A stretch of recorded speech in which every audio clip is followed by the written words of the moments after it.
नमस्कार। ये जीवन जो हम जी रहे हैं, क्या ये सपना नहीं है?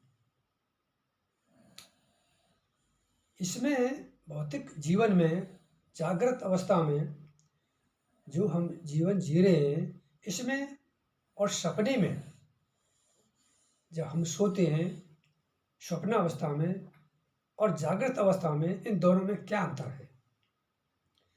जो जागृत अवस्था में हमारा मन जो हमसे कार्य कराता है, वही मन स्वप्न अवस्था में सारे कर्म क्रिया करता है। ऐसा ही संसार हमारे लिए तैयार कर देता है। हमारा मन जागृत अवस्था में भी काम करता है और स्वप्न अवस्था में भी काम करता है। तो दोनों में अंतर कहाँ है?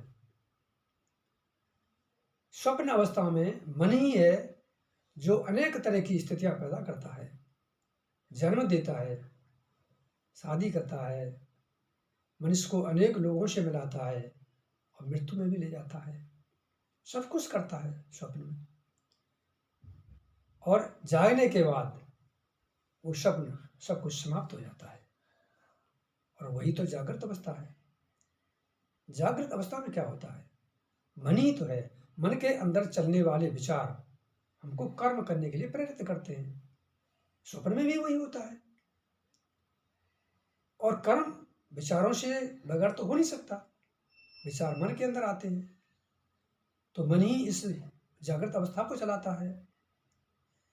जो सब कुछ इस जागृत अवस्था में होता है, जीवन में होता है, उसका अंत भी मृत्यु के साथ समाप्त हो जाता है।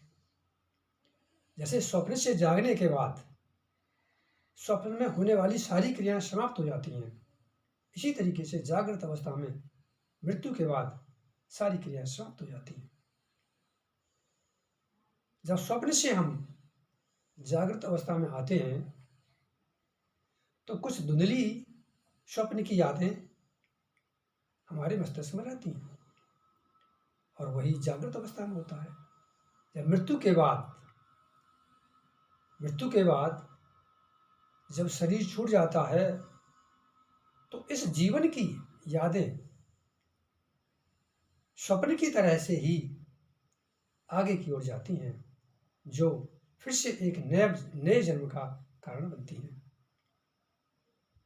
तो स्वप्न और जागृत अवस्था में कोई ज्यादा अंतर नहीं है।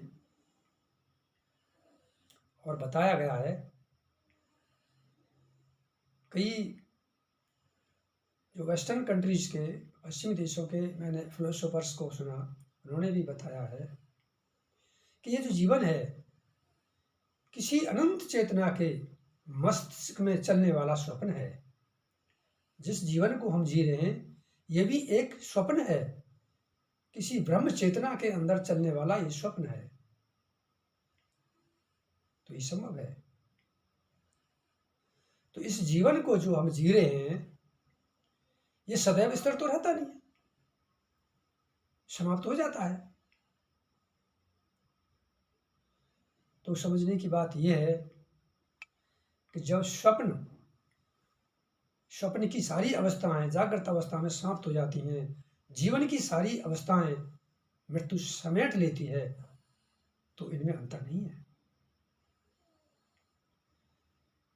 सवाल अब यहां यह आता है कि इस जीवन को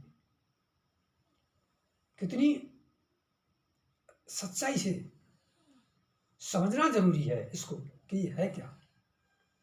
और हमारे जो उपनिषद हैं, ये मनुष्य के मस्तिष्क को खोलते हैं, उसके पर्दे खोलते हैं।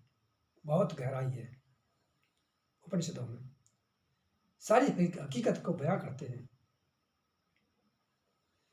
तो मैं कहना चाहूँगा कि उपनिषद और वेदों का ज्ञान हमारे हिंदू धर्म में जो दिया हुआ है, वो जीवन की सच्चाई को खोलते हैं। तो इनका ज्ञान सभी को होना अति आवश्यक है। तो आज मैं यही बताना चाहता हूँ कि अपने धर्म के ग्रंथों को, वेदों को, उपनिषदों का ज्ञान बहुत जरूरी है। सबको ये ज्ञान होना चाहिए। नमस्कार।